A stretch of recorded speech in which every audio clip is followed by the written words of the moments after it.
I'm standing on the corner of Speke Avenue and Romulus Crescent in South London. It's no different from 1,000 other street corners in towns, cities and villages throughout the country. The house on this corner, number 41, is much the same as any other three-bedroomed council semi. You might have one like it in your street. The family that lives here is quite ordinary. They could be anybody's neighbours. Except for one thing. For the past 3 months, this house and the family that lives here have been held in the grip of a strange and terrifying force. An awesome, haunting power that grants ordinary, everyday objects a frightening life of their own. To the postman, the policeman, the baker, the butcher's boy, this is just number 41. To the people who live in this part of London, this is the house at Spook Corner. How was that, Justin? You were fine, Ellis, but the atmosphere was a touch too noisy. Sue, go and find something not quite so busy, would you? All right. Try 129, Sue. Thanks, Mike. To save time, I'll record your link into the first interview now, and I'll dub in the rest when I edit tomorrow. Well, fine by me. But can I say something? It's what you're being paid for. Well, I'm just not sure that I like some of the things we're doing. I mean, adding sound effects to pretend I'm out on the street instead of standing here in the studio. Justin? Ellis, how many radio programs have you made in your extensive career? Well? Well, I haven't. Quite. Just let me worry about truth, justice, and the Milky Way, and you read the words and try not to bump into the split infinitives. Now perhaps we can get this finished before the studio managers go into overtime. Ellis, go ahead after the green light. Coming up. Now. We present Frank Windsor, Michael Drew and John Abineri in The House on Spook Corner by Bob Cootie. You know, David, I often wondered whether Justin Fawkes wasn't a touch mad. I wouldn't go that far. Well, he never went into a screaming rage, but you could always sense something there. I could always tell when he was getting annoyed or angry, because he'd sort of invent these strange cliches that didn't make sense. Right. Do you know, he once told me that I thought I was the bear's knees, God knows why. But I suppose that we're all haunted in one way or another. Each of us has our own personal incubi. Even rotten old skeptics like you. There's a rather nasty streak in you, for instance. It shows every now and then. Vengeful. Coffee? Did you make it yourself? Yes. No, thanks. I'll get one in the canteen. Vengeful. Yes, David. Vengeful. Puts people's noses out of joint. Makes great radio, mind you. But your library's full of blotted copybooks, isn't it? What do you mean by that? Oh, don't misunderstand me. I think it worked rather well, actually. It isn't a criticism. I think you do a very good job presenting Satan's Playground. Much better than I ever did. There's a bite in your scripts that I like. Yes, well, can we talk about the programme? I want to get this last one out of the way and get started on the next series. There's a bit of a problem. I don't see why. It's just a re-investigation of the Griggs poltergeist case. I've done this sort of thing before. Where's the problem? Why do you want to do it now? Well, for a start, they're pulling down the house in a couple of weeks or so. Since Spook Corner was a classic poltergeist case, it gives it a lot of topicality. Almost the end of an era. People still come from all over the world to look at the place. Yes, but that's old hat now. The last programme in this series of Satan's Playground goes out in week 26. That'll be 10 years, almost to the day, since it first started. So why not go back and look at that very first case? Well, I'm not so sure. It's one of the most celebrated poltergeist cases of all time. Yes, we ought but to be mature enough now to put our own work under the microscope. We do it to other people often enough. And it'll be interesting to see what's happened to the family. Something like that must have changed their lives. Listen to this.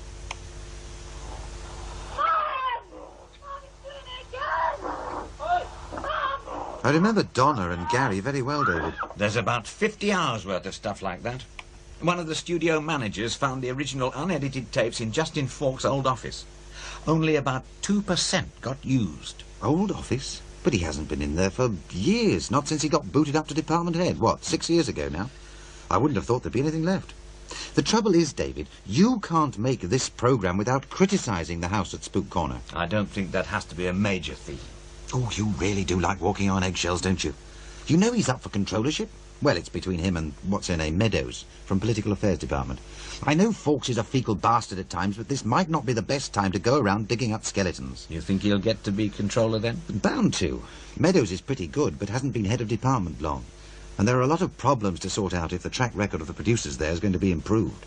Meadows really hasn't had much time to entertain grand thoughts about the way the network as a whole should be going. Fawkes is more of a socialiser. He's got high profile, and the bosses like him. God knows why.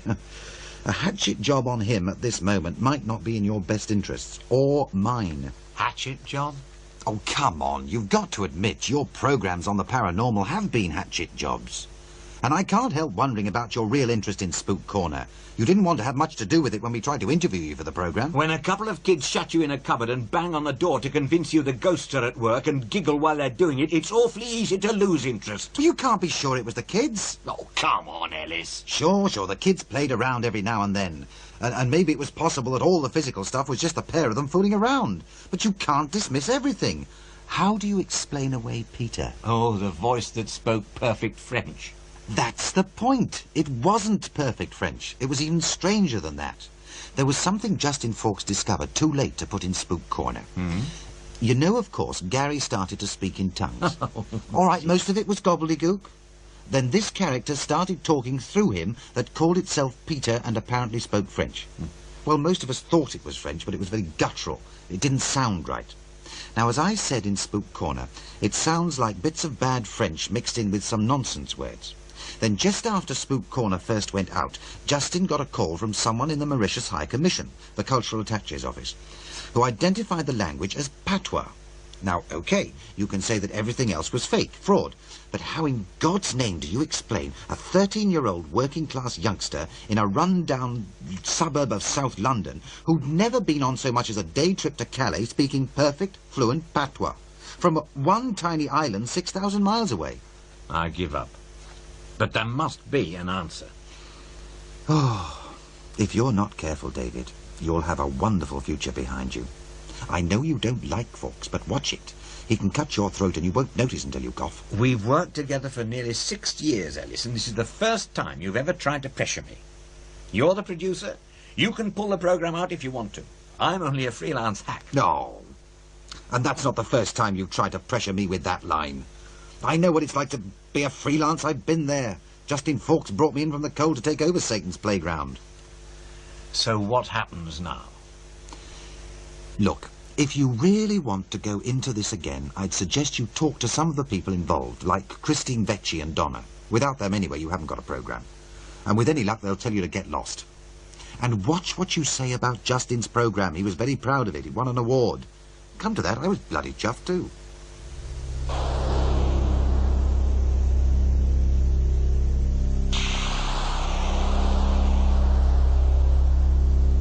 So tell me, Mrs. Griggs, how did it all start? Well, we've always had bangs and things, you know, but you don't take much notice of them, do you? Well, I never did, till the photo exploded. Exploded, you say? I had this picture of me brother on the wall, and it exploded. It just went bang, and there was glass all over. And that professor come round and asked me about it. He looked at the photo and the pieces and said he couldn't explain it. It was only later I remembered. Remembered what? The day the photo exploded was my brother's birthday. That professor was Paul Vecchi, head of the Department of Advanced Biological Systems Research at the Woodman Institute, a privately funded think tank working mainly with NATO governments. Dr. Vecchi and his daughter, Christine, are two of Britain's most respected parapsychologists. They came to Spook Corner at our invitation to give an independent assessment. Did they say what sort of program they're making, Dad? Not really, Christine. On the phone, they just said it was going to be open-minded. The problem with an open mind is that a dreadful load of old rubbish can fall into it. A century ago, poor French children would pick through tips of rubbish to scrape a living. Most times they found nothing. Sometimes they found a piece of detritus they could sell for a handful of sous. But every once in a while, on those very rare occasions, out of the mud and dirt and the muck would come a diamond, a gold ring, A fragment of fortune. We're on our way to pick over a few rags. You can fill me in as we drive. The photograph incident seems promising. What's the family like? Oh, working class, not particularly well educated. The mother's a lapsed Catholic trying to bring up her daughter and stepson on social security. Gary's the father's child from a previous marriage. Got left behind when the father walked out a couple of years ago. I spoke to the local radio producer who first dug up the case. Her name's Joan. She says, well, there's a lot of bitterness there. Not the sort of people to resort to fraud, then. Oh, no. There does seem to be a lot of pent-up emotional energy around. Well, classic conditions, really. And we might be able to get a look in before there's too much contamination by the media. I'll poke my nose around the neighbourhood while you're seeing the family. You know, this would have been right up your mother's street. She always had a soft spot for children. Yes, it would have been. It would have been.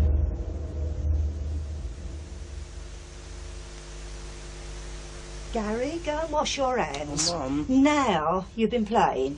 Are you a real professor, like in the films, Mr. Vecchi? Well, I'm certainly a real professor.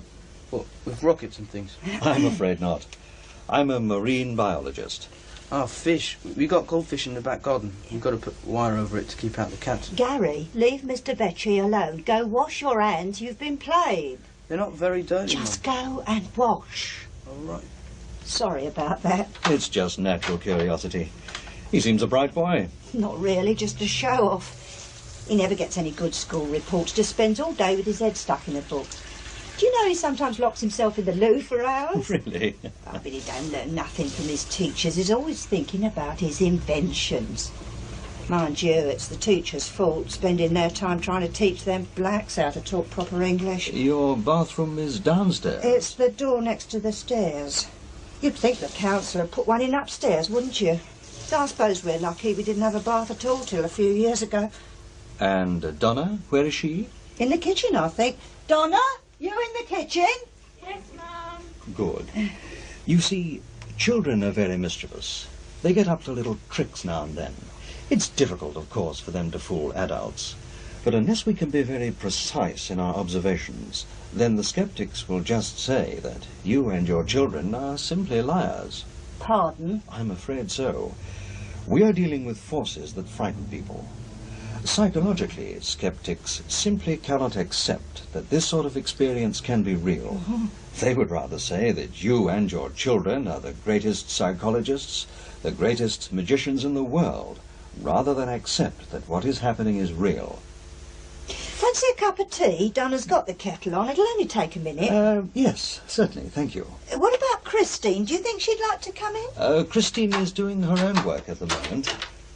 Oh, hello, Gary. Hello, Mr. Vecchi. I washed my hands, Mum. Right, go and help Donna with the tea. Where's my marbles? In the kitchen drawer where you put them. Donna, see my marbles? No, I ain't. Perhaps you'd like to tell me something about what's been happening here. I hope you won't mind me tape recording it. Oh. I don't write shorthand. No, I don't mind. I suppose it must have been noises first off.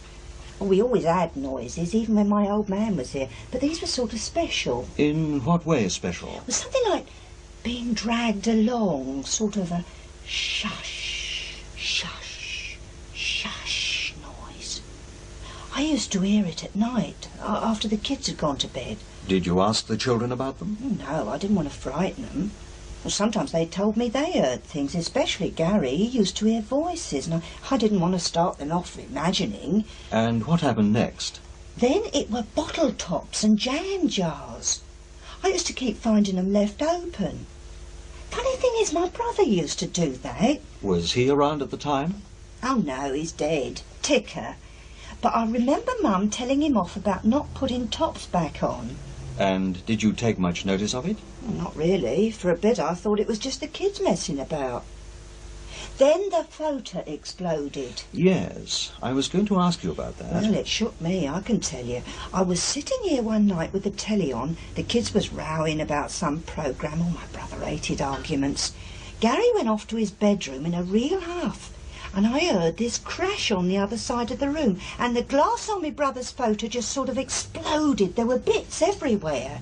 Gary was very angry at the time? Oh, well, he couldn't have done it. He weren't anywhere near it. I wouldn't be too sure about that, Mrs. Griggs.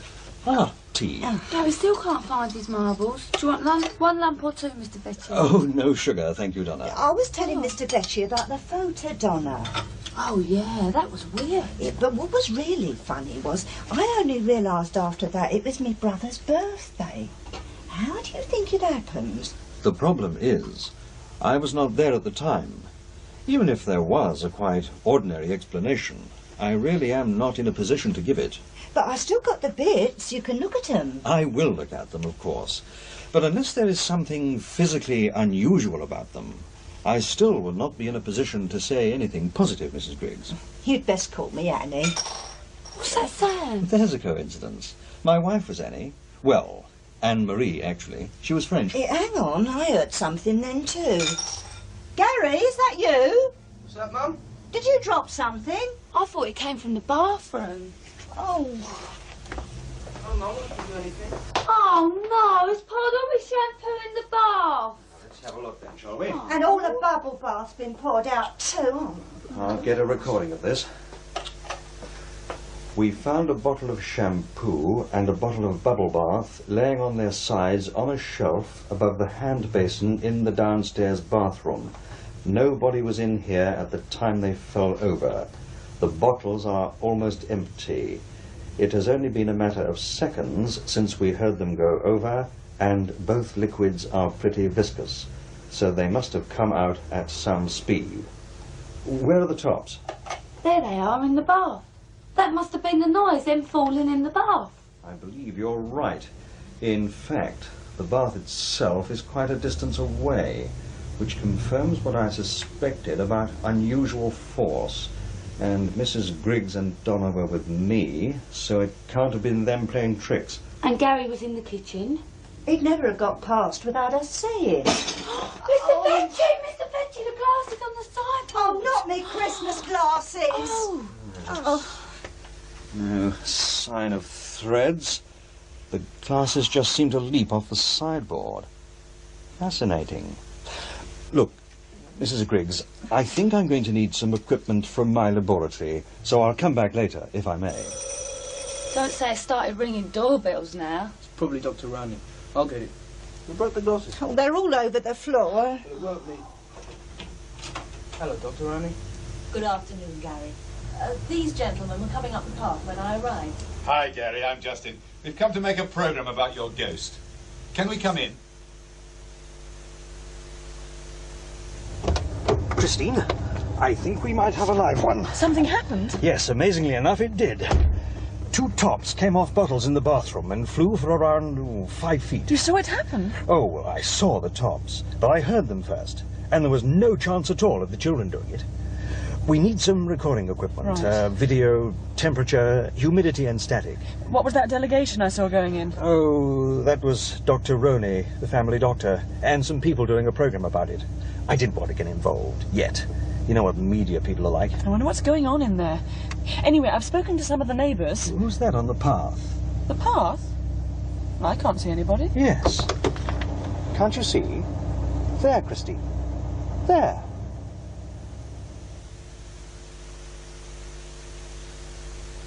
Well, Mrs. Griggs, I think you might have a poltergeist at work here. I think you've got an overactive imagination, Mr. Fawkes. What's a poultice? A poltergeist, it's a disembodied spirit that takes over a household, just like this one. Sounds creepy. Oh, they seem to be quite harmless. They just cause a bit of a fuss. Have you ever heard of the Rosenheim case, Gary? No. Well, that managed to dial telephone numbers faster than any human could. They throw things around, they make noises, things like that. Have there been any voices? Don't think so. I can smell burning, Mum. I think I'd better give Gary his examination, Mrs. Griggs, if Mr. Fawkes and his ghosts don't mind. But, Dr. Rowney, you've seen things happen here too, haven't you? Mum, I can smell burning. Shush, Donna, there are people talking. Come on, Gary, we'll go to your bedroom. I don't think this discussion is advisable at the moment, Mr. Fawkes. You'll excuse the mess, won't you, Doctor? Don't worry. What on earth? The light bulb's gone. It hasn't just gone, Mrs. Griggs. It was thrown against this wall. I can still smell burning. Yeah, that's funny. It's not thrown light bulbs before. Some imagination, eh, Doctor? I have work to do, Mr. Fawkes. Gary? Oh, my God, there's smoke in the kitchen.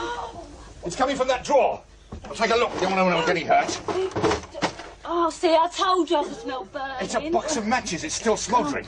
Oh, good job we caught that. The whole place could have gone up. Not only that either. Look now. The box is still smouldering, but the matches haven't lit. That's impossible. The matches aren't even damp. They should have ignited. And look at the paper in this drawer. It's obviously started to burn, but it's gone out. Oh, my God. Oh, go and see who's making that row, Gary. Is it a polterist doing this, Mr. Fawkes? Can't see what else it can be. Quick!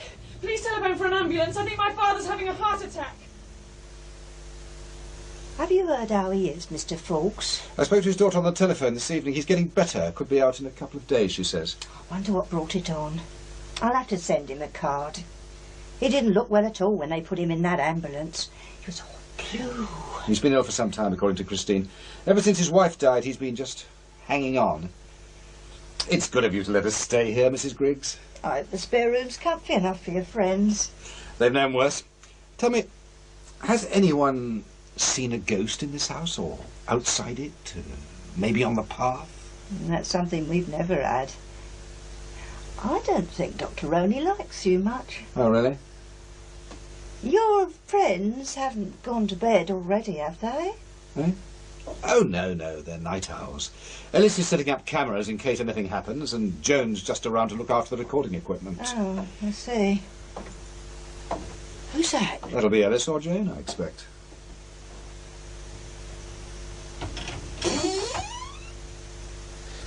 All set up, Justin. Now here's the shutter release. The motor drive's fitted, so all we need to do is press this, and it'll run off a dozen shots in a couple of seconds. Isn't that clever? And Joan will be down in a minute.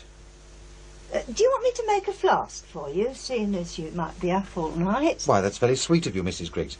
But I think we'll be all right, thank you. Suit yourself. Oh, what's that? Well, that'll be Joan. And if it isn't, we're going to have a very interesting time. I had a brainwave, Justin. Now, what was that, Joan? I've set up a light-sensitive diode with a relay switch, so when the flash gun on Ellis's camera fires, the tape recorder comes on automatically. Oh, very clever. Oh. We can reset it from outside the kid's bedroom if we need to. So all we do now is sit and wait. Well, it's past my bedtime. Make yourselves comfy. I hope Mr. Vetch's going to be all right. Do you think he likes grapes? Oh, I'm sure he'll be up and around soon, Mrs. Griggs. You'd better go and get some sleep. It's late. Shh. What is it? I heard something upstairs. The children are asleep, aren't they, Joan? They were when I looked in on them. Oh. Does Gary or Donna sleepwalk, Mrs. Griggs? No, they sleep like logs, them two. Well, somebody's moving upstairs. That's on the landing. Shall I go up and look? No. It's moved to the stairs. Perhaps it's one of the kids going to the toilet. They don't come down for that. We've got pots up there. And all the damn equipment is upstairs.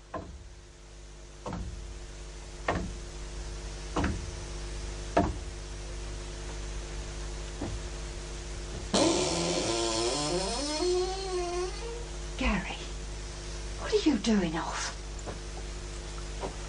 We wondered who on earth it was. You get back to bed this instant. Mrs. Griggs. Go on. Go back to bed. It's long past your bedtime. Mrs. Griggs. There's something wrong. Gary? Gary? Maybe he's just sleepwalking. All the excitement. He's got his eyes open. Well, people do sleepwalk with their eyes open. Yes, but look at those eyes. Gary. He hasn't blinked once. Gary, say something. Shut up, fat bitch. Gary! Get out of this house. Gary, can you hear us? Tu m'emmerdes, gonzesse. Can you say that again? Look, I'll get the tape machine from upstairs. Tu m'emmerdes, queen. Don't sound English. Doesn't sound too polite, either. Ferme, chauve-cul. Va te faire enculer chez le grec. Oh, it's French. And he isn't being very polite. In fact, he's being bloody rude. I must have copied it from someone at school. They teach French. They don't teach that sort of French, Mrs. Griggs. Can you speak French, Joan? Not very well, but I spent a couple of months in Paris. Que voulez-vous, Gary? Je suis pas Gary. Bloody hell, Justin. Look at this. The tape's all screwed up. Shut up, Ellis. But just shut up. Qui êtes-vous? Je suis Peter. Laissez-moi roupiller. He says he's Peter and he's tired. De où êtes-vous, Peter? Tout le monde. Laissez-moi roupiller. Je ne vous connais pas. T'es une greluche. Et ta sœur? Et pisse bleue. For God's sake, what's going on, Joan? We're slagging each other off, Justin. Gary, sorry, Peter. Que êtes-vous? Une fantôme. Un fantôme? Oui. Je reste chez Annie. What was all that about? Apart from bad mouthing, he said his name was Peter, and that he was everywhere, I think, and that he was a ghost, and he was staying with Annie. That's my name. He's going back. Hey, shouldn't I call Dr. Roney, eh? We'll give him a couple of minutes to get back to bed. If he looks okay, we'll wait until morning. Do you know if there are any French children at his school? It probably won't matter if there are, Justin. There's no way even a French child would talk like that. It's foul. All the same. Couldn't he have just picked up the words somehow? Oh, it wasn't the words, it was the way he used them. I didn't learn much proper French when I was in Paris, but I did learn to swear, and he was doing it perfectly. When I said, et ta sœur, he said, elle pisse bleue, which is exactly the right response in the right context. Yes. Make a note to ring the school tomorrow, Joan. Ellis, what were you saying earlier? Sorry I snapped at you, but you could see what was going on. Yes. Sounded tremendous. Pity we couldn't get it on tape. When I went to look at the recorder, the tape was all jammed up. Maybe Gary did it. I checked the girl and she was asleep. We heard Gary's movements almost from the moment he got out of bed. He didn't have time to do it. Nobody could have done it. What do we do now? Wait, I suppose, and see what happens.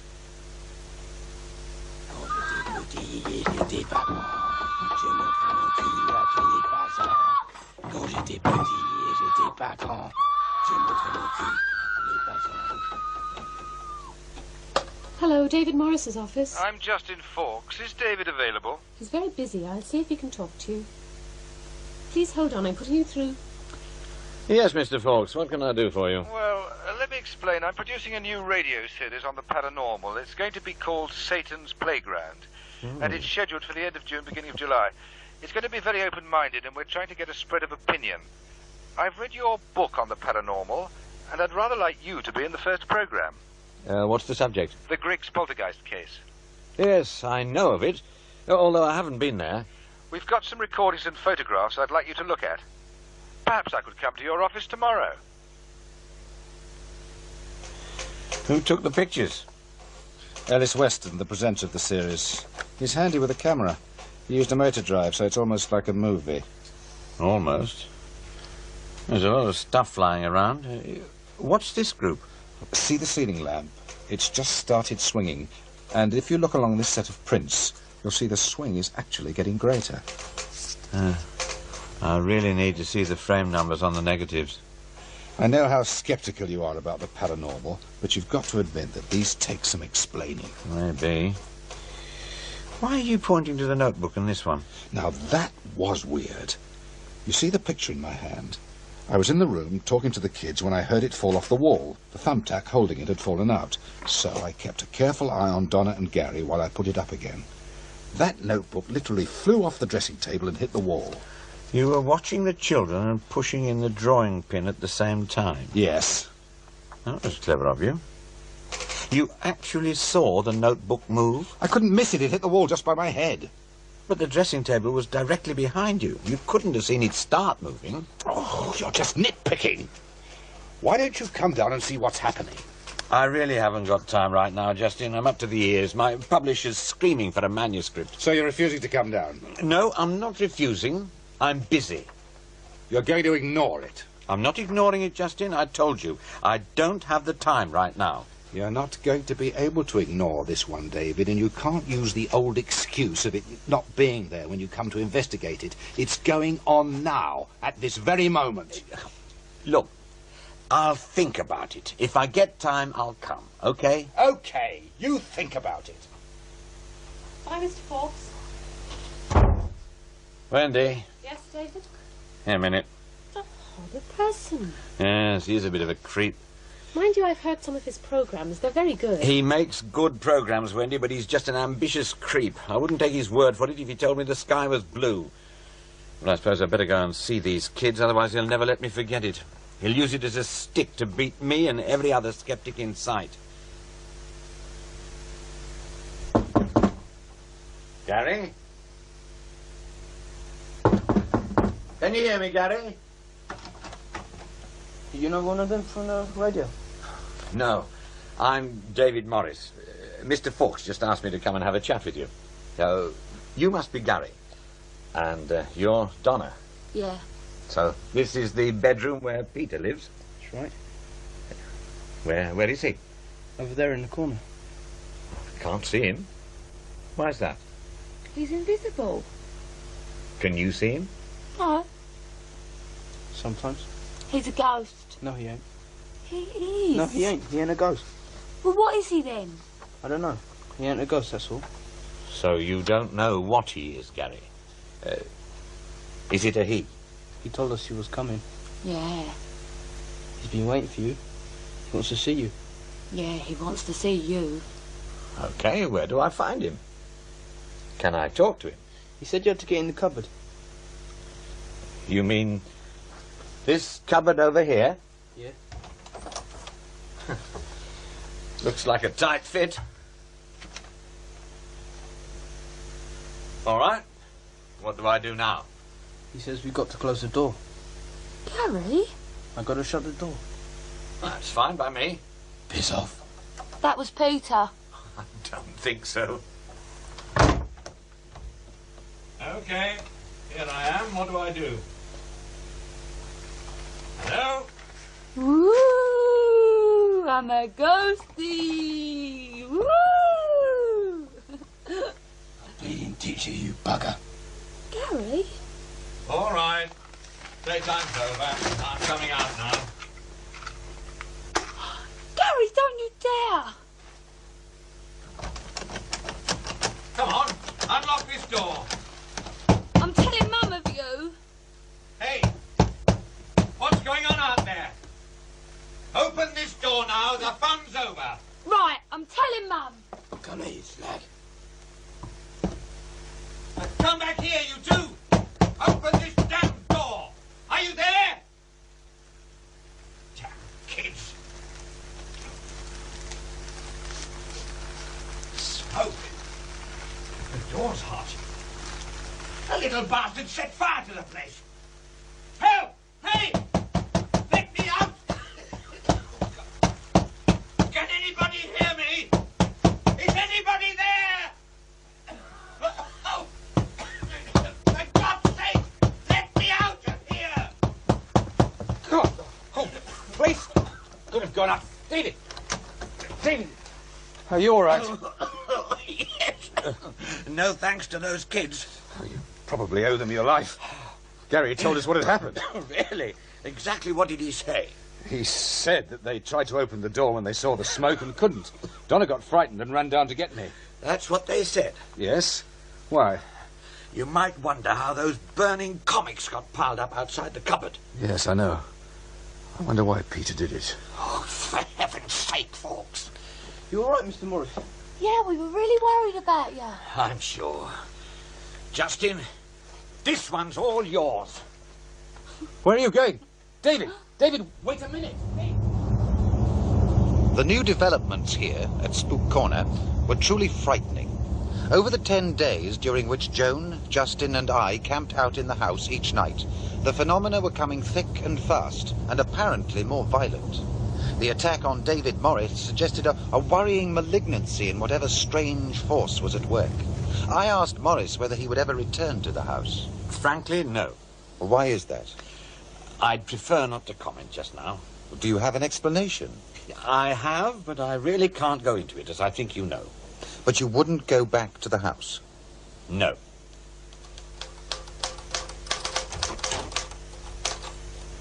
Morning, David. Morning. Get me that bastard Fawkes on the phone. You're not happy this morning, I can tell. Oh, bloody right, I'm not happy. I heard you on the radio last night. I thought you were very good. Just in Fawkes' office, please. It's on the line. Right. Now, look here, Fawkes. I heard your Spook Corner programme. Good, wasn't it? Good? You've completely changed what I said. I agreed to that interview on condition you either used all of it or none. Oh, come on, Dave. You know what it's like. There just wasn't enough time for it all. But I thought that what you were saying was important. I really didn't have any choice. You cut the damn thing to ribbons. Oh, I don't think so, David. We got the essence of what you were saying. Come on, Fawkes. I made it quite clear that I couldn't explain what was going on for legal reasons, and I didn't want to go back to the house because I just didn't think it worth it. You can't blame me for that. I checked it out with the lawyers, and they thought that if you said that you couldn't explain it for legal reasons, then there's a chance of an implied libel. I couldn't risk it, David. And without that, your comment about it not being worthwhile just didn't make sense. Look, I'm sorry if you're upset about it. Fawkes, don't you ever cross my path again. If you do, I'm going to step on you bloody hard. Bastard. What are you going to do, David? Nothing I can do, Wendy. The way he's got me on tape makes his spook credible. I'm going to look like a prat whatever I do now. I can't win. Well, you could always put Spook Corner in your next book. Expose it. Then it looks like I'm changing my mind, finding some sort of excuse. Anyway, thousands of people must have heard the programme. The number of them who'll read a book will be tiny. You can be sure that if I criticise the Spook Corner thing in any way, Fawkes will make sure everyone hears his piece again. It'll be years before I can repair the damage. The little rat ought to be in politics. Working there, he probably is. David Morris's ordeal raised ominous questions. Could a poltergeist hurt, perhaps even kill a human being? Professor Vecchi. All the phenomena that we see here are classic poltergeist manifestations. Objects moving, furniture tipping over, noises, and even materials spontaneously combusting. They're all quite normal, at least as far as any poltergeist effects can be normal. I've been studying the literature on this for, I suppose, 20 years now.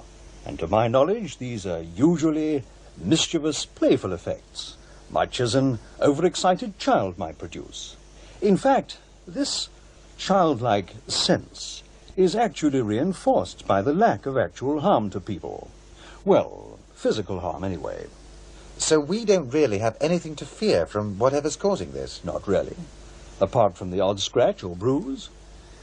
You've had a lot of experience with this sort of phenomenon, and until now you've not committed yourself on any of the cases you've investigated. In fact, you're better known for your exposure of fakes. How do you rate this case? I would like to say that I have no doubts at all that what is going on in this house is 100% genuine. You have no doubts? No doubts at all. Poltergeists may indeed be harmless. But just hours after recording that interview, Professor Vecchi was dead. I wish that wretched little man hadn't told you about Gary's French trances. You're really not strong enough yet. The hospital told you to rest. I'm perfectly all right. That was a very serious heart attack. I'm not a complete invalid. Oh, why won't you let me check it out first? Because it could stop happening at any moment. All the same. This is the corner here. Yes, I know. And don't worry. Nobody's taken me in for the past 30 years, and I certainly have no intention of becoming a credulous, senile idiot now. I don't know about senile, but you're being a fool. You should still be in hospital. Here's the place. All right, I know. You are touchy today. He's into a trance again. Gary! Gary, can you hear me? Oh, I wish he wouldn't do that. If he's going to start that, I'm going in the kitchen. It frightens me. You get that, will you, Donna?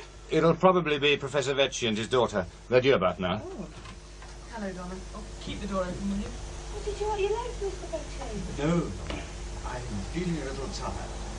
If I forget my sticks, I fall over. Can you run on and get a chair ready? Come on, Dad. Lift your foot up. Would you mind if Mr. Vecchi had your seat, Mr. Fawkes? Not a bit. It doesn't look too good. Hello, Professor Vecchi. Good evening. Oh, here, let me help you. You look as if you could do with a nice cup of tea. I wish you'd contacted me first, Fawkes. This is an awful strain on my father. It was David Morris who made the suggestion, Christine. Well, and you should have had the sense to know better. Does anybody mind if I get into this conversation? It's my heart that's the problem, not my ears. I'm sorry, Dad. It's a curious fact, Mr. Fawkes, that the immediate response to ill health is to shout at the patient or pretend he's not there. I'll go and make some tea. I'll give you an hand, Mum. Go and change first, Donna. Is Gary in a trance now? I think so. He's been like that for a while. I told you how it started. We were sitting here and he appeared through the door talking French. We've got a tape of him singing, or Peter singing, depending on how you look at it. You've seen the photographs, of course, with the telephones and the table lamps. Well, my father's looked them over. I can't say I'm impressed. As far as I can see, your photographer pointed the camera, but looked away and only clicked the shutter when the children said she should. That is a very dangerous technique to... What's wrong with the telephone? Well, as far as the phone people can gather, whatever is here is telephoning the speaking clock, and doing it faster than the telephone itself could do it. Are connections actually being made, or is the number just being dialed? Does it make a difference? Even if the handset was put down as soon as the dialing was finished, it couldn't be done as fast. Yes, Mr. Fawkes. It does matter. Everything matters. I'll get to you in a minute, Gary. How often has the trance state occurred? 2 or 3 times a day, sometimes as Peter, sometimes as somebody else. We haven't been able to identify him yet. And there's been the singing, of course. My presenter, Ellis, says the French is reasonably good and he's using slang in the right context. And he's talking about somebody called Annie. Any other names? Well, he sometimes mentions Marie, but it's difficult to make out whether it's a different person or not. Now, that is interesting. Do you know anything of my family history? Nothing at all. Christine? No, I haven't discussed it with anybody. It's unlikely that these children would have any details. Good evening, Gary. Je suis pas Gary, je m'appelle Peter. Can you translate, Christine? Pierre? He says his name's not Gary. No, Peter. He's Peter. Hello, Peter. Bonsoir, monsieur le professeur. He's just saying good evening. Pleased to meet you. Enchanté. We could have got that from anywhere. Ferme ta gueule, putain. He's telling me to shut my mouth. It's a very charming turn of phrase, I understand. He has. You're the first person he hasn't sworn at. That might be a meaningful observation, Fawkes. Peter, est-ce que tu es jeune? Non, vieille, prof. Très, très vieille. He's old, very old. Mais tu parles comme un jeune homme. Je suis vachement vieille.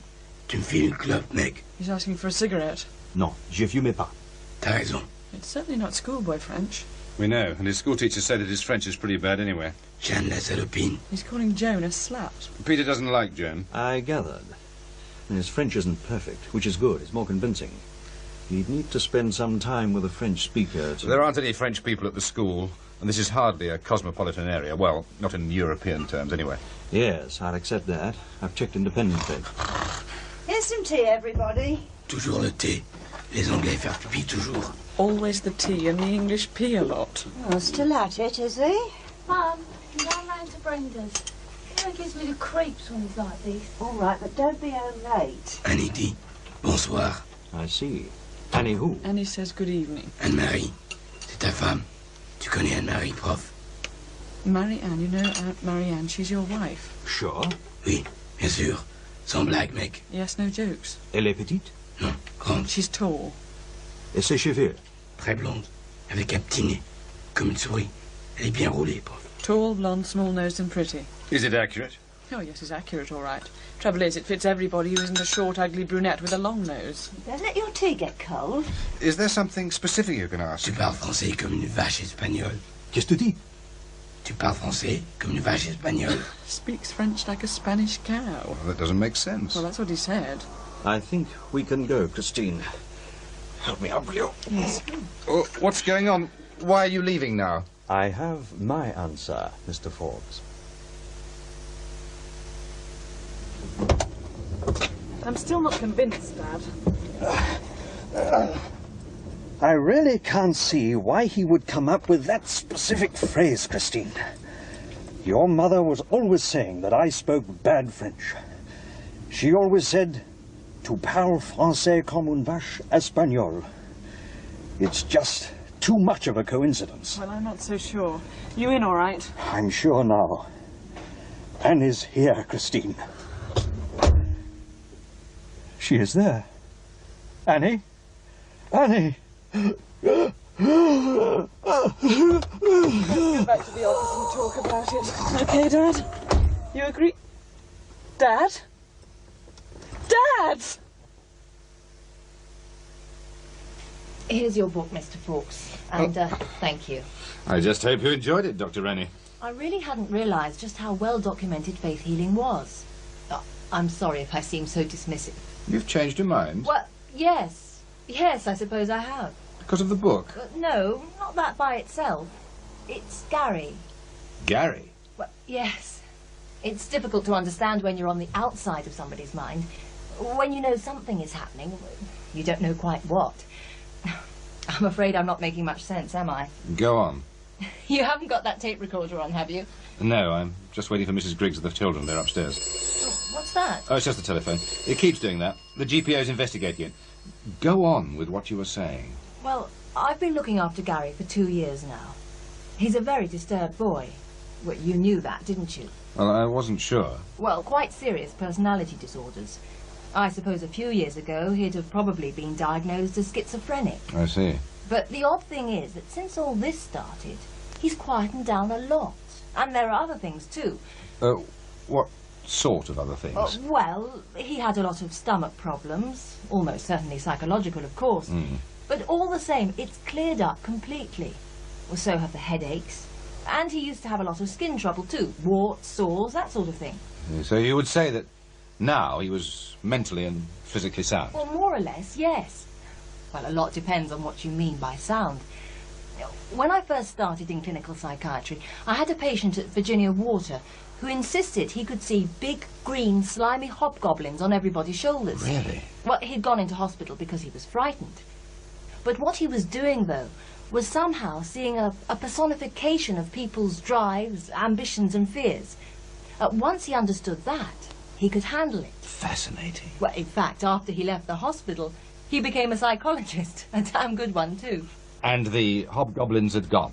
Oh, he still sees them. He just knows they aren't there. I wonder what he'd make of yours. Mine? I've been watching you, Mr. Fawkes. This thing's getting through to you. There's a hobgoblin on your shoulder, and it's getting a little bigger every day. Oh, I've got to be going. But Dr. Roney, I've ordered some books on faith healing from the shop round the corner. I want to get there before they close. It's been nice meeting you again, Dr. Roney, You but... see Christine Betchy, do tell her how sorry I was to hear about her father. When's the funeral? On Friday, I think. Dr. Roney, Hi, what... Dr. Roney. Hi, Mr. Fawkes. Oh, I'll hello. let myself out, Mr. Fawkes. Oh, very well. Now, Donna, Gary, I'd like to go through what you were saying about the chair earlier on. It happened while you and Mum was in the kitchen having tea, and it went forward and fell over. Yeah, and no one touched it. No, it weren't us. I see. Well, what we're going to do is a reconstruction with you two saying exactly what you said then, so people get an idea of what it was like, okay? Yeah, sure. We'll show you just what it was like. Is this the chair? That's Your right. mum's chair? Yes? That one. It moved and fell right over. Right. Now, this time, I'll move the chair, and you do what you did then. I'll count to 3. 1, 2, 3.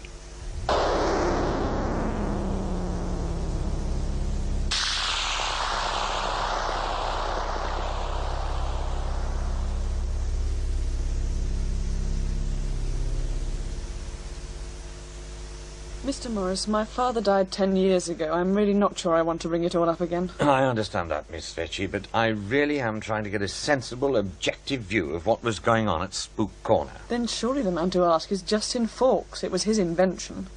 He invented the poltergeist? You should know. You work at his feet these days. Frankly, I'm surprised. I've read some of your books. I'd have thought you could have found more honest company. I don't really work at Justin's feet. It just happened that when he got promotion, he brought in Ellis Weston to produce. Yes, Weston.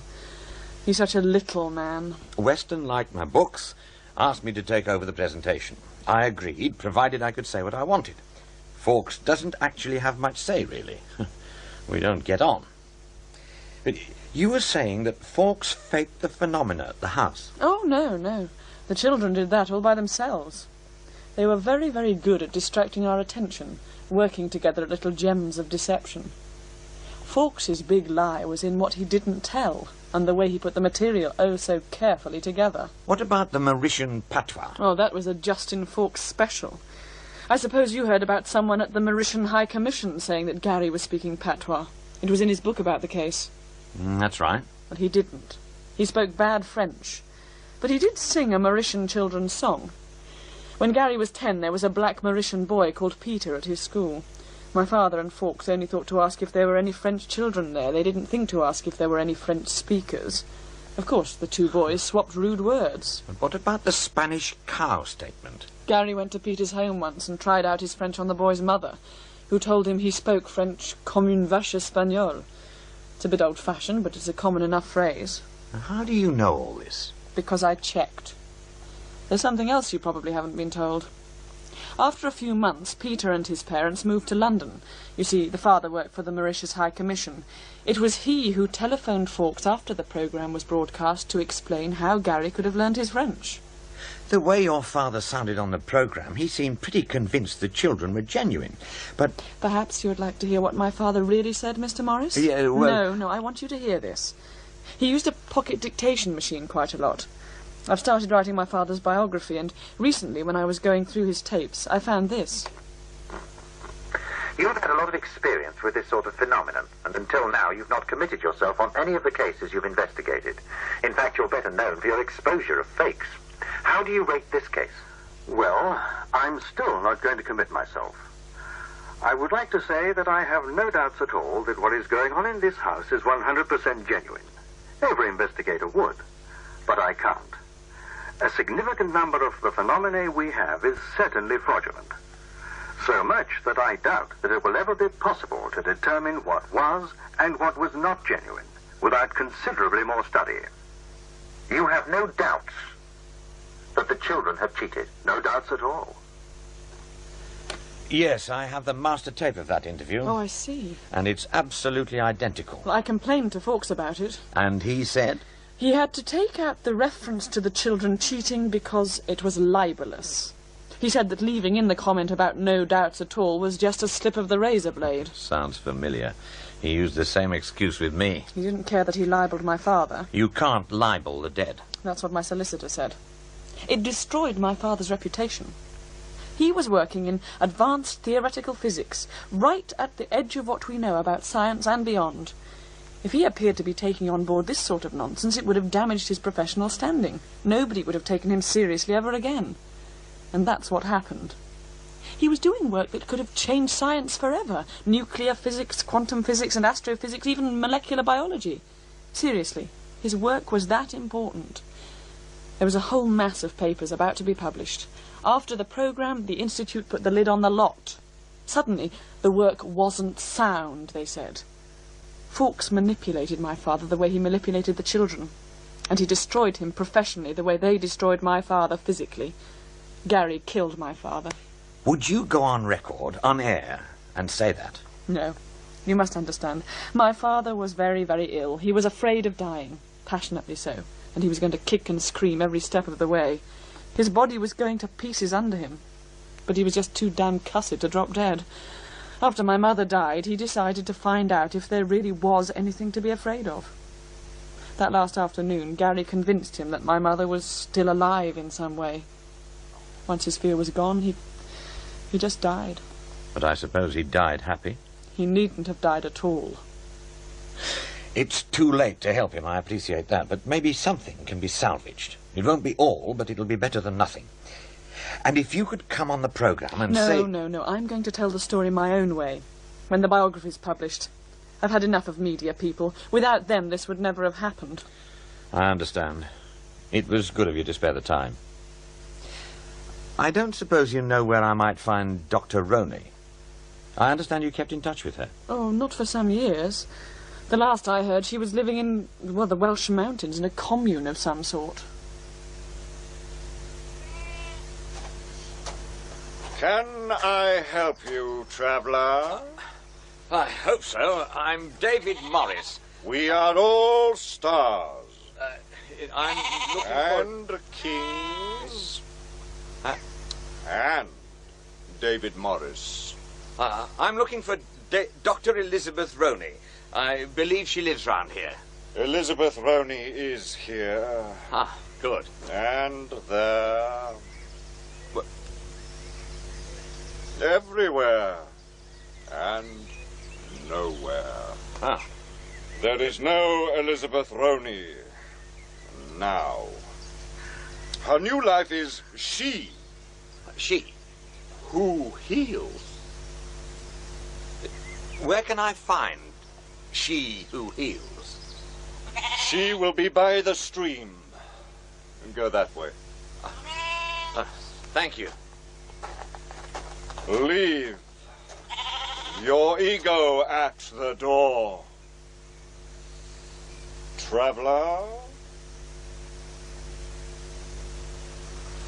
Kay saya ng mga bandera, lumulusog ang katawan sa panghampera. Tayo'y magsaya, iinda't magpahal, magpatindi-tindi kay Excuse me. saya. How can I help you? I'm looking for Dr. Elizabeth Roney. I believe she lives round here somewhere, but she has another name. Siya ay manggagamot. I'm sorry? Siya ay manggagamot. She who heals. Do you know where she is? You don't recognize me, Mr. Morris. You? Of course. I'm sorry. 10 years is a long time. If you were telling the truth, you'd say I look a lot older than you thought I should. Well, it's the weather and cooking on a cold stove. It does wonders for the spirit, but ages the skin. Funnily enough, water's good for my hands, see? Do you always wash your clothes in a stream? Well, we wash everything in the stream by hand. No soaps or detergents, sometimes some wood ash. It's good for Gaia. What happens when the stream freezes? Oh, it does every November. By February, we all get a bit nippy. We know when the spring thaw is coming. They ban us from the post office in the valley. What are you doing up here? We all have our jobs in the community. We all do basic things like washing and cooking, but some collect water, some look after the smallholding. It works very well. I'm a sort of doctor. Well, that's why they call me she who heals. Is it a quiet practice? It isn't really a practice as such. They're a healthy lot up here. Fecund, too. There's usually a mass of children being born come May. Other than that, it's just things like friction burns. Between you and me, when there aren't any strangers around, they call me Sister Blister. Tell me more about the community. I'm not sure you'd understand. Try me. You're making a program about Spook Corner, aren't you? How did you know? Oh, there's nothing psychic about it. In a few weeks, it'll be the 10th anniversary of the program. You and I were both involved one way and another. You make programs. Pretty obvious. I suppose it is. They're about to knock the house down. They might destroy the house, but they won't destroy the spirit within it. I was treating Gary Griggs then. He was a very unhappy child, you know. Well, not just mentally, but physically too. The strange thing is that when things started to happen in the house, he started to improve. Well, at first I didn't take much notice. Then Justin Fawkes gave me some books to read about psychic healing. They seemed pretty nonsensical. But as Gary improved, I just had to look at the whole thing again. But I came across the works of Tony Medina, the mystic and psychic surgeon in Baguio. I've seen him in the Philippines. Oh, what did you think? Frankly, he's a fake. Oh, no. I photographed him taking out a growth from somebody's kidney. Turned out to be chicken innards and stage blood. Outside, superficially, it probably was, but he does cure. The outside appearance causes the inner reality. Well, anyway, I went to the Philippines and saw him operating in Baguio up in the mountains. The first time, we went out among the pine trees and talked. Drank coke and ginebra in a sari-sari store. Ate chicharron and went on talking. I went back to his apartment. Watched the sun coming up over the South China Sea. We made love. It was... I don't know, there's no English word to describe it. Like a brilliant crystal rainbow exploding quietly inside. He called it Bayaya na Bakahari. I see. And from then on I shared his food, his bed, his life. You don't speak Ilocano, of course. Rizal said, Angwig Asiang kaluwa ang bayan. Language is the soul of the nation. There's an awful lot I can't explain. You make him sound like a cross between Jesus Christ and Casanova. He was a man, an ordinary man. There was nothing very special about him. In fact, I think he used to feel quite proud of having a chorale girlfriend. It was all part of the paradox. He even spent Sunday afternoons losing money at cockfights. Mine mostly. But you say he had a special power. Oh no, the power wasn't his. It was God who did the curing, and Tony could only act as his vessel if he was in a state of grace. Oh, yes. Tony taught me a lot. And after he died, I decided to come here and set up the Medina community to carry on his work of healing and to train other people. We live and pray and study. But that's all there is to it. Sometimes people come to us for healing, sometimes we go to them. Spook Corner really did change your life, didn't it? Would you say it was for the better? Who knows? Perhaps it would all have happened without the program.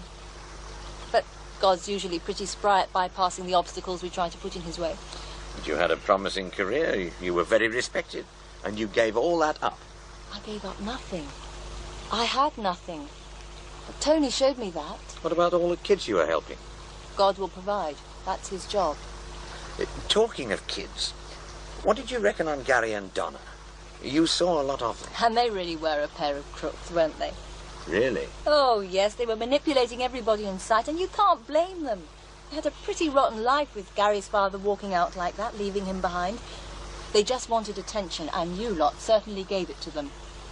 So you do know it wasn't genuine? Oh, that isn't quite what I said. I know the children weren't genuine, but the spirit was. Just because a couple of kids were fooling about, it doesn't mean you have to invest the whole thing with some great mystic significance. I'm afraid I wouldn't be much use for your program. Have you spoken to Gary or Donna? Oh, not yet. I'm supposed to be seeing Donna the day after tomorrow. Give them my love. They never had very much given to them.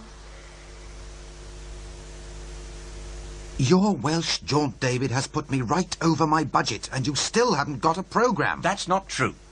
I'm sorry. I'm not happy with the way it's working out. You haven't actually got anybody to talk on tape. No, but Christine Vecchi and Elizabeth Rowney have given sworn statements. You can't hear sworn statements. Surely we could get actors in to read their words. And none of it is about Spook Corner. It's all about Justin Fawkes. It's all too personal. If we don't do Spook Corner now, we may never be able to do it. You know perfectly well the house is being demolished soon and the Griggs are being moved. By the time the next series comes, it'll be too late. So we don't do it. There's still that recorded programme on psychic detectives. But we always go out with a bang. Something that'll stick in the listener's memory and bring them into the next series. Something strong. I cannot allow a character assassination of our next programme controller, especially when it isn't a very good programme anyway. You're sure he's going to be the next controller? Well, I can't see Meadows getting it. David, is Spook Corner that important? Yes. If you'd seen Christine Vecchi and Elizabeth Rowney, you'd know it was. Oh, who have you still to talk to? I'm seeing Donna Griggs tomorrow. Okay, I'll come with you. Then, well, we'll see. Hang on, I'm coming. Yes? Miss Griggs, I'm David Morris. I spoke to you on the telephone yesterday. I think you know Alice Weston. Hello, Donna. Oh, yeah, I remember. I wanted to talk to you about you and your brother 10 years ago. So you said? You weren't sure whether or not you wanted to talk about it anymore. No, I weren't. Well? Well, what? Oh, can we come in? Well, I suppose so. All right, come in. But not for long.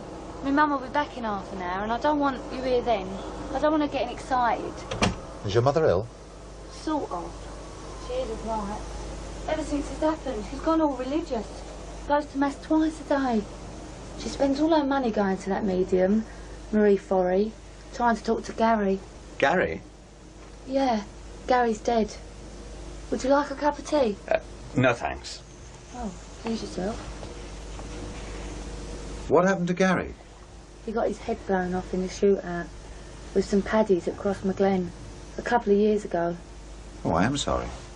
Well, I don't think he was. Sit down. Thank you. He didn't want to get shot, surely? No.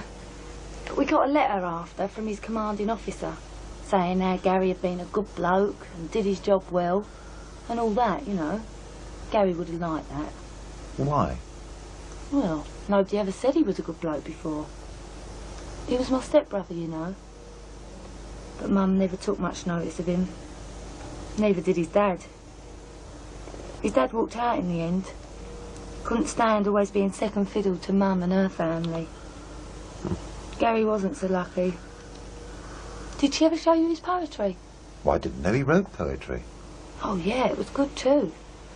He used to spend hours on it. I remember he showed some to Mum once. All she said was, "You've copied that." She knew he hadn't. But she just couldn't bear to give him any credit. He cried over that. As soon as he was old enough, he joined the army. He thought at least they'd notice him.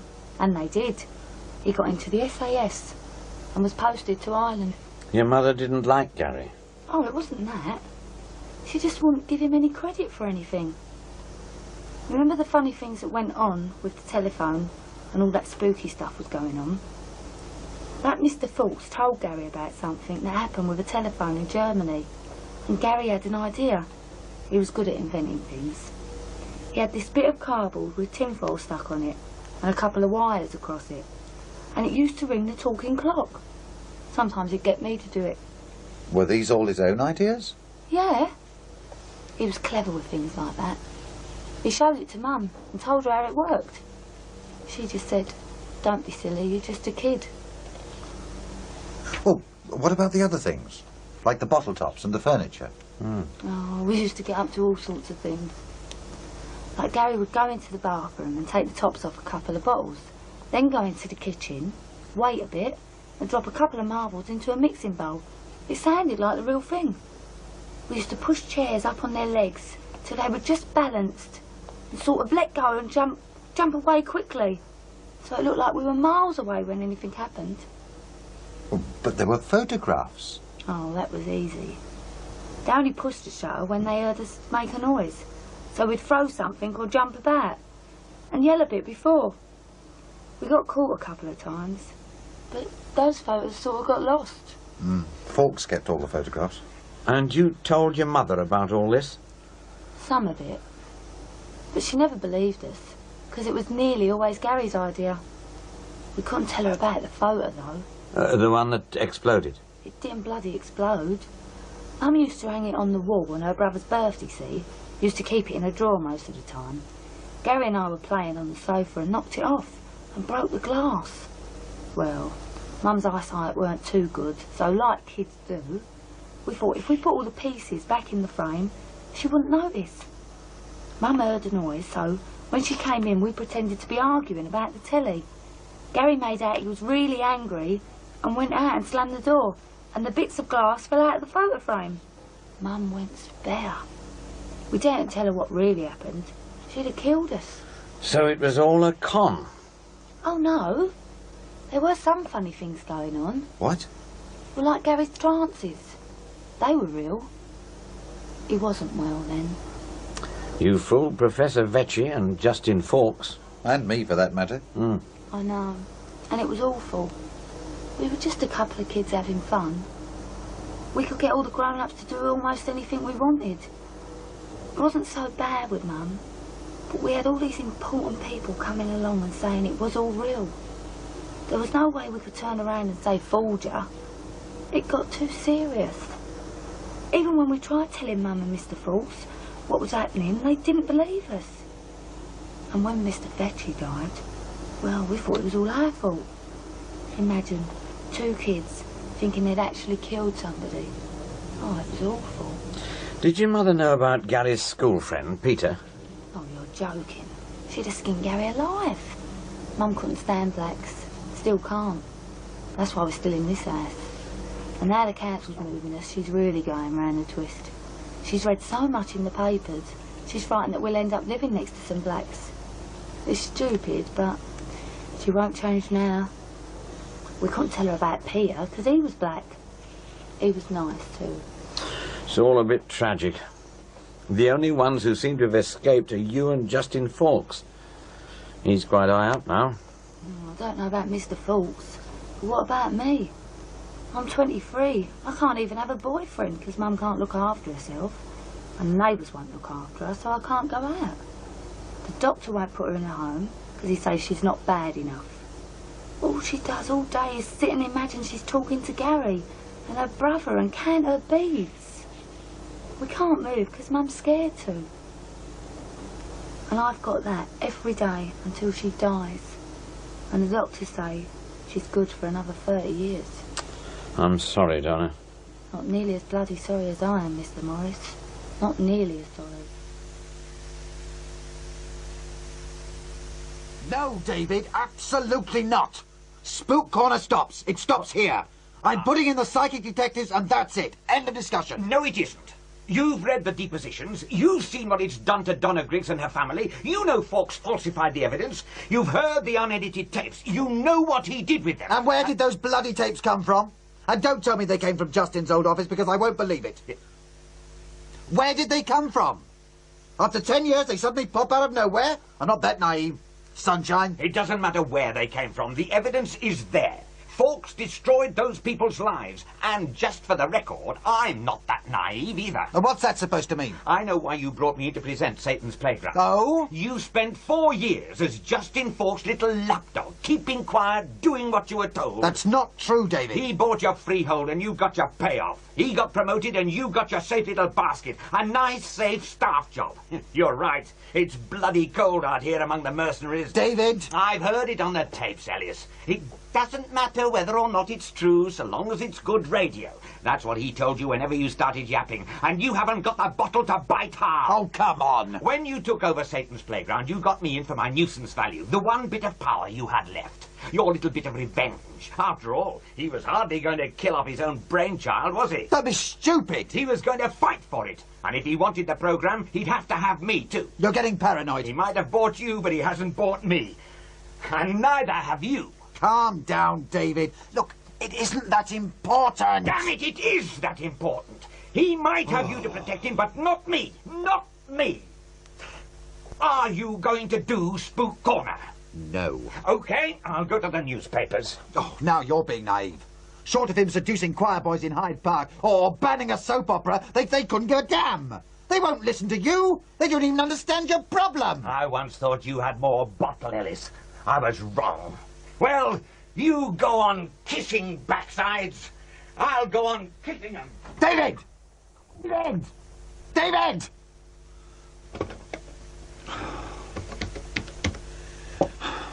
Yes, I'd like to have a word with Justin Fawkes, please. Yes, I'll wait, thank you.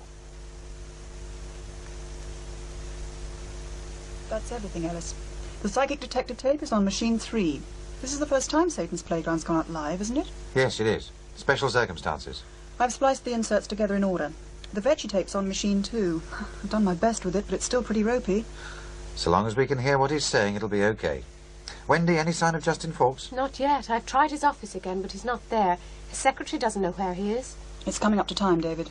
I'll get into the studio. If Fawkes condescends to appear, shoot him in straight away.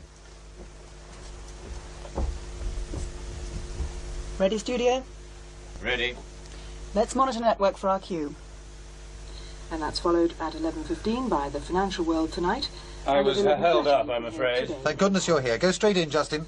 Now, David Morris investigates Satan's Playground.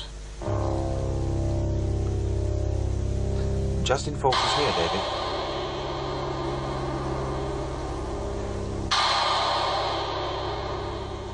Hello, and welcome to Satan's Playground.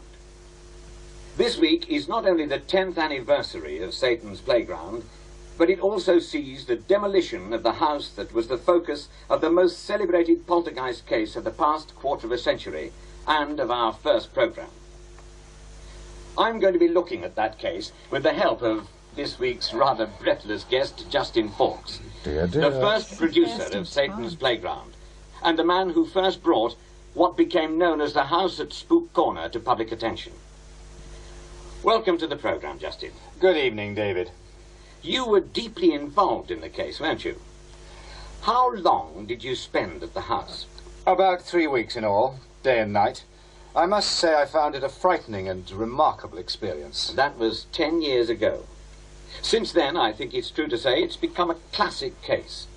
Thanks largely to your radio program and, of course, your best-selling book. Yes, that's probably a fair assessment. And, of course, it had a tremendous effect on your own career. Ooh. I'm not quite sure what you mean.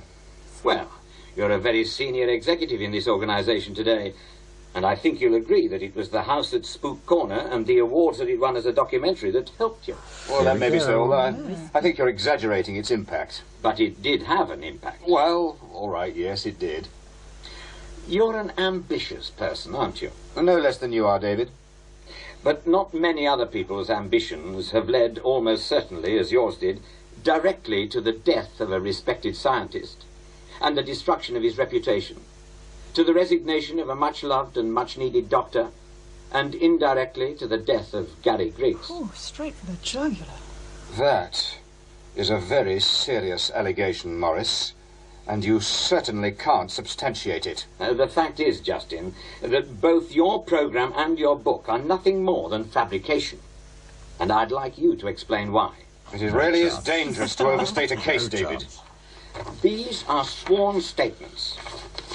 This one is by Donna Griggs, describing exactly how you urged her and her brother to act out incidents for you to record. Incidents that you claimed were recorded as they actually happened. Oh, come on, David. These are reconstructions. That is a normal and accepted technique in making documentaries.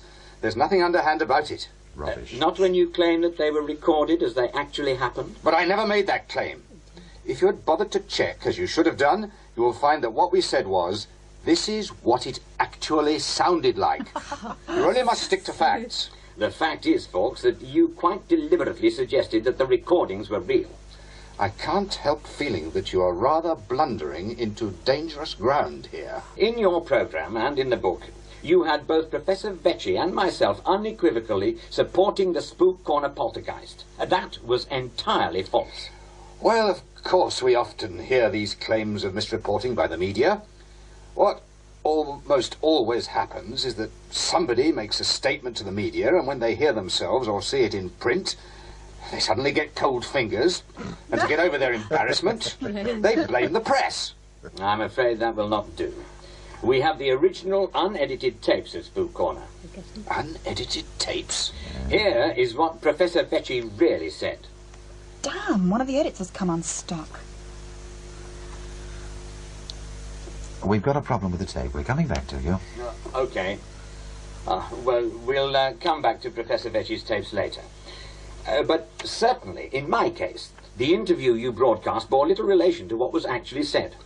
I'd have thought that you, with your experience in program making, would know that sometimes one has to use the creative eye, or ear, if you like, to bring out the deeper actuality. Let me get this straight. What you're saying is that you have to tell lies to tell the truth? If you like, yes, there are some But things... the truth isn't some kind of multiple choice option. A thing either happens or it doesn't. You can't sacrifice facts for some sort of greater art nonsense. You really don't understand, David. Oh, my goodness. Sometimes there is just no other way to explain, to show things, real things, as they are. Yes, I did change what happened. The kids, you, Vecchi. Believe me, David, there was nothing else I could do to show, to warn, to explain. You're frightened. I've been frightened for 10 years. Every day, every moment, knowing it, was there, waiting, knowing. What's wrong, Justin? I saw it. I looked into the child's face, into Gary's face, and it wasn't there anymore.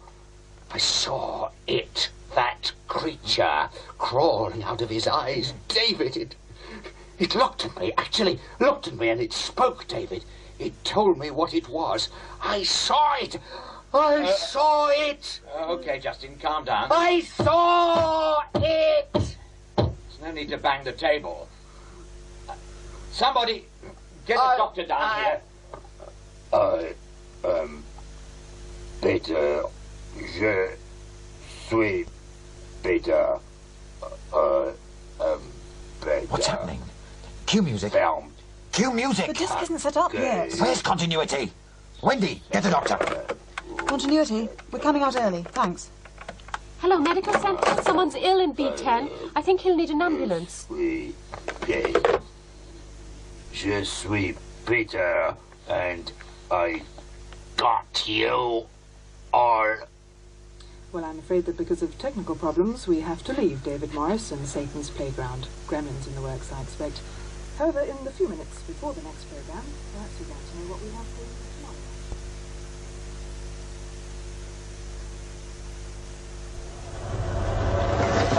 There she goes, David. The end of an era, I suppose. The end of House at Spook Corner. About time, too. You'd swallowed enough victims. Yes. Gary, his mother, Donna, Professor Vecchi and his daughter, Dr. Roney. You, me. Oh, and Justin Fawkes. Oh, hell, I didn't want to demolish him. I just wanted to chip off a few corners. He's certainly out of circulation for a long time. The doctor let me take a look at him. It's like one of the last shots in Psycho. Some comedians put a sign on Studio B10 saying, Bates Motel. What happened, David? He didn't have a magic circle. I don't understand. Ever studied occult magic? Raising spirits? Oh, no, not my scene. The Hermetic magician makes a magic circle in his laboratory. Then, one by one, in the magic circle, he conjures up each dark corner of his psyche, gives it an identity, a name. With the protection of the circle, he's safe. He can overcome that part of him in a sort of ritual magical combat. Otherwise, it can escape and destroy him. I suppose Spook Corner gave Justin a name for his own personal demon, some nasty, ambitious corner of his mind. And without the magic circle, it possessed him. Sounds a bit glib to me. It's the best I can do. Or maybe with the house being demolished, Peter had nowhere else to go. Oh yes, you might as well read this. It's from our new controller. Meadows. She didn't take long. No, she didn't. Read it. Irresponsible programming. Should never have happened. Severe reprimand. That's quite a slap on the wrist. More like a major amputation. Read further on. I should advise you that the situation regarding future series of Satan's Playground will be reviewed in the light of these events. Like I said, the end of an era. I can't see them letting the series go on. Oh, don't worry. Give it a bit of time. Under a different name, different format. I'm not so sure. You sound confident. Meadows owes me a favour. The unedited tapes? You worked that out? Joan Meadows was seconded to the national network at the same time we made Spook Corner. She'd been working on the local radio and came across the Griggs case. Fawkes picked up her idea for Satan's Playground and got her into work on the series. That's a leg up for a career, I suppose. She sat in on some of the early programmes, helped Justin out. I remember Peter didn't like her very much. Apart from me and Justin, she was the only other person with access to the unedited material. Well done. Well, it didn't take Sherlock Holmes to work it out. You're a duplicitous bastard, David. We've all got our hobgoblins, Ellis. You, me, and Joan Meadows. And what's yours? Mine's a smile. A big, fat beast of a thing. Whose? It was something that happened a long time before I joined Satan's Playground. Joan Meadows invited me onto her local radio show to take on some third-rate hack who'd published one of those credulous potboilers about the paranormal you see all over the place. About people with hidden powers, spoon benders, that sort of rubbish. And we had this long argument on air. Live? Yes. Anyway, as we were leaving the studio, he turned on me and said, "Look, David, you know you're right, I know you're right, but you'll never win because those mugs out there will never listen to you. You're on a hiding to nothing." And he smiled, that big triumphant smile. I've seen that same wicked smile on sweet little old ladies pretending to be mediums and using private detectives to get information on their clients. On schoolboys bending spoons when they think nobody's looking. I've seen it on the faces of Filipino psychic surgeons pulling up bits of chicken livers and sending their patients home to die of cancer. That smile that says, nobody will listen. You're on a hiding to nothing. And you wanted to wipe off that smile? Something like that. I suppose you must be feeling a bit happier now. I mean, apart from what happened to Justin. Hell no. Even without what happened to him, there was so much heartache, too much pain. There usually is. And that's why people don't want to look too close. Reality is a cold, frightening monster. Most of us are too damn scared to look it in the teeth. Except for you, I suppose. Oh, no, Ellis. Even me. I've been looking at Spook Corner and things like it for 20 years now. Every single one of them just falls apart once you start looking at what's really going on. All the evidence for the real thing seems to be round the next corner. So I go round the corner, and the one after that, and the next, and I'll keep doing it, because one day, maybe I'll walk around the right corner, and there it will be. Or maybe by then I'll be too old and decrepit to notice I've been there before. It doesn't matter. That's my hobgoblin too. The thought that somewhere there's a crack in the mask of the real world, and behind all the warts and pimples and halitosis, there's another sort of reality. One where people really do have special powers, where there's a magic that can't be explained by conjuring tricks.